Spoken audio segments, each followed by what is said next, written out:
Now at 6, more troubling developments in the St. Helens School District as more staff are put on leave and a new team takes over damage control. It's critical ultimately for the community to have confidence in what is learned.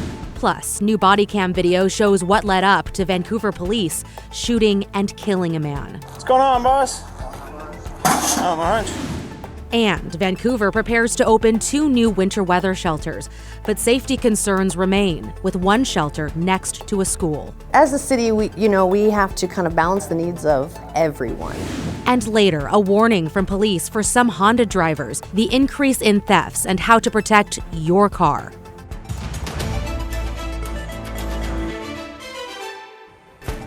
Thanks for joining us. I'm Christine Pitawanich. More troubling developments in the St. Helens School District. We have learned 6 more staff members are on paid leave. That means 10 people in the district are being investigated, including at least 2 teachers accused of sexually abusing students. Devin Haskins joins us now in the newsroom. Devin, on top of all that, the district now has a new communications team. That's right. Jay Marie was hired after the district's previous communication expert resigned just days ago when reports of a criminal conviction surfaced, and during a media briefing this morning, she confirmed 4 separate investigations are currently underway. So today, I'm pleased to introduce my colleague, Jay Marie. At $180 an hour, the St. Helens School District bringing on more help to handle the ongoing sex abuse scandal rocking the small Oregon town. Here's Jay Marie of Jay Marie & Associates. For the last 20 or so years, I have had a small business supporting school districts in crisis communications and have worked closely with the Washington Association of School Administrators to support districts in a variety of critical issues. The district has been under intense scrutiny since 2 teachers were arrested in mid-November on several charges of sex abuse, and students began protesting about school safety. 10 staff members throughout the district are currently on leave, although Jay Marie declined to say who they were, what they did, or where they worked. We know a high school teacher and principal, a middle school teacher, and the superintendent are on leave. We're going to need to affirm what information is legally releasable, and we will do that and get back to you with that information. The district's previous crisis communications expert, Tom DeLapp, resigned this week when it was revealed he was convicted of felony embezzlement charges in July. DeLapp was recommended by the Northwest Regional Education Service District and did not undergo a criminal background check. Jay Marie, on the other hand, was hired by the district this week. The St. Helens School District did a criminal background check in addition to doing reference checks related to my professional background and services. Currently, there are 4 separate investigations ongoing related to the district. There's the widely known criminal investigations into teacher Eric Stearns, former teacher Mark Collins, and principal Katie Wagner, as well as a middle school teacher that hasn't been charged yet, plus an internal investigation and 2 state investigations.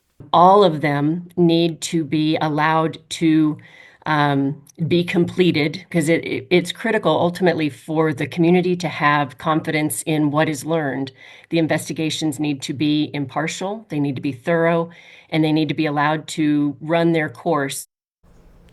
The district will hold another media briefing next Friday, as well as 2 listening sessions next week with parents and the community in St. Helens. The district's internal investigation, they say, should be completed within the next 2 months. Christine? Yeah, we'll of course keep tabs on any additional developments, but we appreciate you following up, Devin. Thank you. Newly released body cam video is giving us a clearer picture of the moments leading up to a Vancouver police officer shooting and killing a man in a Safeway parking lot. A warning, the video may be tough to watch. You'll hear gunshots, but won't see the shooting. Here's Stephanie Domerod. It started around 10:45 last Wednesday night at the Safeway store on Southeast Mill Plain Boulevard. 2 officers spotted a pickup truck without plates at the loading dock of the store. What's going on, boss? Not much. Just seeing what you can find. The man, later identified as Adam Gunderson, was taking items out of a dumpster and putting them in his truck. Officers asked Gunderson if the truck belonged to him. He refused to answer and tried to get in the truck. Officers dragged Gunderson to the ground and for the next 2 minutes struggled to get him in custody. They spotted a gun and warned Gunderson he would get shot if he didn't put his hands behind his back. Right now, if you don't give me your hand. It's good. He's got it out. He's got it out. Watch out. Clear, clear, clear. From the body camera of another responding officer, you can see the gun on the ground. Gunderson died at a hospital. One of the officers suffered a broken hand and bite wound to the hand. That was Stephanie Domerat reporting. The new Office of Independent Investigations is in charge of looking into that case. The officers involved remain on leave, which is standard protocol. Now to some other headlines this evening. A man faces multiple charges after firing gunshots and causing a standoff with police in southeast Portland. It happened last night just after 10 o'clock near 72nd Avenue and Harold Street. Police say when they got there, they found evidence of a shooting and 26-year-old Jeremy Clark inside a pickup at the intersection. After a nearly 2-hour standoff, Clark surrendered to police and officers say they found a gun. No one was hurt. Vancouver firefighters saved 5 pets from a burning home yesterday afternoon. Neighbors near Northeast Lidler Way and 27th say they heard alarms and saw smoke coming from the house. Then they called for help. Crews quickly put out flames found in the kitchen. They rescued 3 kenneled dogs and 2 cats. 6 people who lived at the home are also now displaced. And in Salem, Governor Tina Kotek has signed the bailout bill that will cover the cost of this year's record-breaking wildfire season. Roughly $218 million in total will go to the Oregon Department of Forestry and State Fire Marshal's office. The federal government is expected to eventually cover the rest of the wildfire season costs, which is estimated to be more than $350 million. The Portland Airport is expecting a busy holiday travel season. Between December 19th and January 5th, it's anticipating more than 900,000 travelers. That is up 12% from last year. And it also had a really busy Thanksgiving period. PDX saw an 8% increase compared to last year. Speaking of travelers, also, Matt, if people were traveling on the roads today, they were wet. They were wet. If you're traveling up in the Cascades, those roads are snowy in the passes, and there's a slight chance of some freezing rain in a few fairly remote areas. We'll get to that in a minute, like the Dalles right now, but the temperatures climbed there to 33, just above freezing. Interestingly enough, you can see there is snow on the ground as you look out across that part of the gorge. In town, we're good. We're in the 40s, so just wet roads for the valleys. But over in the gorge, places like Underwood is under freezing at 31, 32 up in Trout Lake. It's 30 at Parkdale, 31 at D-Flat and Odell. So parts of the Hood River Valley and parts of the gorge away from the river below freezing, and we could see some spotty freezing rain there, which is why we've got this winter weather advisory again. Not along I-84, but just a little bit of elevation, and that potential does exist for some light icing. Meanwhile, at the coast, we'll go back to that because the coast has a coastal flood advisory up until 1 o'clock tomorrow. This is because we have a full moon this weekend, and with a full moon, you get more extreme tide. So around high tide, about 11 a.m. tomorrow, we could get just some tidal overflow flooding. Parts of 101 that are low and typically flood in this situation should be fairly minor, but the threat exists. In Portland, the rain is about to lighten up finally. We'll get this cold front moving through, but it's still snowing up in the Cascades. 29 degrees there. Has been 4 inches new at Timberline during the day today. So windy at the coast overnight tonight for a brief period. Heavy snow in the Cascades, and weekend will bring some sun breaks. Christine, it won't be quite as dreary as today was. We'll talk about that in a bit. Back to you. Can't wait to hear more about that. Thank you, Matt.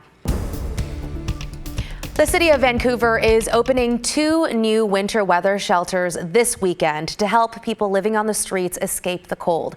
Celine Stevens got to see one of those shelters firsthand today. So Celine, we are talking dozens of beds here. Christine, that's right. And these 2 shelters are opening tomorrow night at 6:30. Both will have around 55 beds available between the 2 locations. Now, the city says this is all in an effort to keep people alive this winter.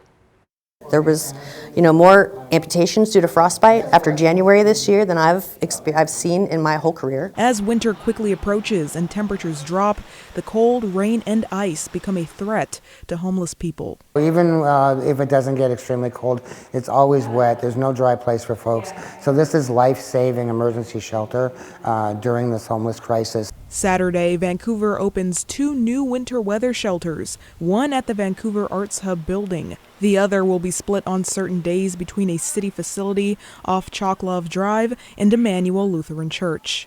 That one will have 15 beds available, but the Arts Hub location will hold much more. 30 in here, 10 in the other room.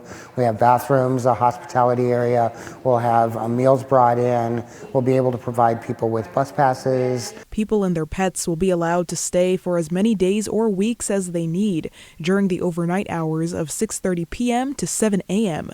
Accessing a bed is coordinated by the Nonprofit Council for the Homeless. For folks to be able to access these shelter beds, it's going to be through calling our housing hotline, where they're going to be screened and doing background check. The shelter will not have official security staff. Recently, some parents have expressed safety concerns about the Arts Hub shelter location. Vida Elementary School sits right beside it. In a statement from Vancouver Public Schools, the district wrote that it plans to add morning safety staff during the first week and install mesh on the fence between the buildings.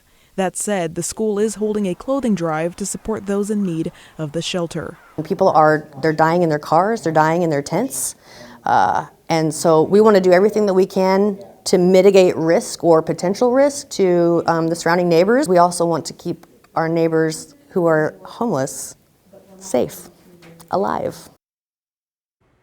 These shelters will remain open through March, and if needed, the city also has 3 additional spaces to serve as severe weather shelters. The housing hotline number I mentioned is 360-695-9677, and it can be found at the bottom of your screen. Christine? Yeah, good to know that housing hotline number. Thank you, Celine. Just like, come on, city, let's get it. Let's get on it. Hey, I'm Blair Best. We're on Southeast Knapp Street and Mount Scott Boulevard near a residential area. It doesn't look like much now, but take a look. This is what it looked like a few months ago, a well-known spot for people living in RVs. A couple of months ago, the city told neighbors they would install concrete barriers like these ones, 300 of them, to stop people from camping on this side of the street. A handful of vehicles were back just this week, and those barriers, nowhere in sight. It's just super frustrating as a person that lives here. They make it really hard on people that are already in a really bad situation to be in even more bad situation. Watch the story tonight at 6:30 on KGW or on our streaming app KGW Plus for what's taking the city so long and reaction from neighbors and those living on the streets.